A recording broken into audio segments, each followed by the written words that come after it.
Gyfeillio, ond dyma chi fryd sydd wedi ennill tipyn o ddiddordeb yn ddiweddar. Bryd mwyaf niferus y Sioe. Mond 4 blynedd, maen nhw wedi cael dosbarth eu hunan yn y Sioe fan hyn. Ond erbyn hyn, wedi bron a threblu mewn niferoedd.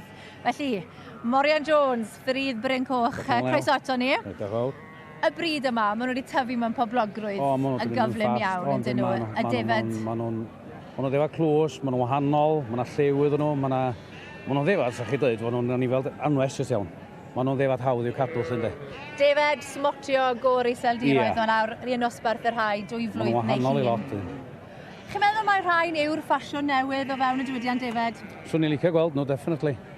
Swn i'n licio dweud fo nhw. A maen nhw'n mynd yn boblogaidd, maen nhw'n mynd yn dewach ac yn dewach rownd y wlad i gyd wan.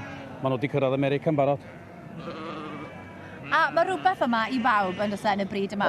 Maen nhw'n ddel, maen nhw'n lliwgar gyda'r smotiau yma, du a'r gwyn. Maen nhw'n ddefad mawr yn gallu cynhyrchu cig a oen. Maen nhw'n ddefad sy'n gallu gwneud pob peth. Cyfro pob peth, maen nhw'n hawdd i wyna. Maen nhw'n glaniad da, ddigon o lew yn efo. Cynhyrchu carcas da sydd yn lladd allan. Digon agos i 50% di gwir ar unrhyw fath oen.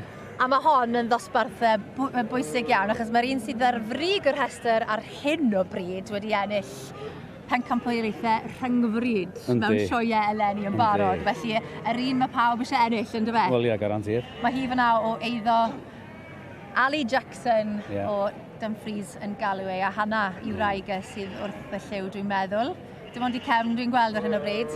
A mae hana yn disgwyl babi mis Hydre, felly chwarae teg iddi. Mae'n fenyw ddewr fyna, dwi'n mynd. Mae'n cadw'r gwaed y fynd, oes? Ydy. So hon yw'r ddafod mae pawb eisiau ennill, tip-top, encore. Ie, na. Yn barod, mae wedi ennill 4 pencampwriaeth bryd. Ynddi. Mewn sioe eraill. Royal Yorkshire Show? Ie. A Roy Highland? Ie. A Cumberland. Cumberland ti'n cael prawf nawr, dwi'n meddwl sy'n exam, do.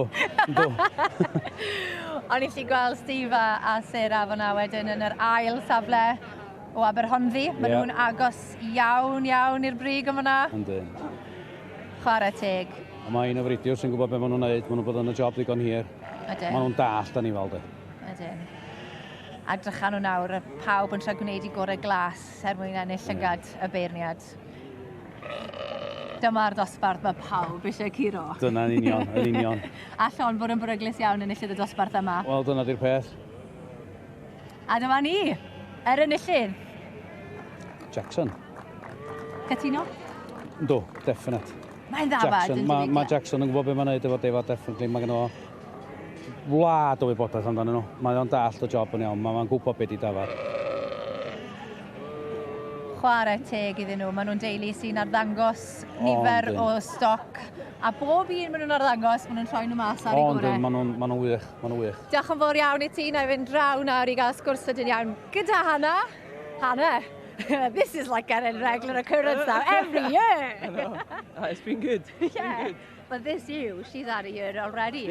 Yeah, she was champion at the Highland, champion at the Yorkshire, so just need to try and go one more. We'll see what happens. We've done the first bit. Yes, you're a step closer. Yeah. But what's so special about her? I know she's stunning. She won her class here last year, and I mean, but just the year she's matured, she's grown, she's just came into herself, and yeah, just turned into a proper sheep now. So. And if you look at the width and the top line that she's got here, it's amazing, isn't she? And she's good in her legs as well. I mean, sometimes when they get too big, they lose it on their legs a wee bit, but she carries herself well, and then when she's off, she just loves it. You could eat your breakfast off her. She's like a table, isn't she? Yeah, you could. Congratulations, Thank you. Well done. Cheers.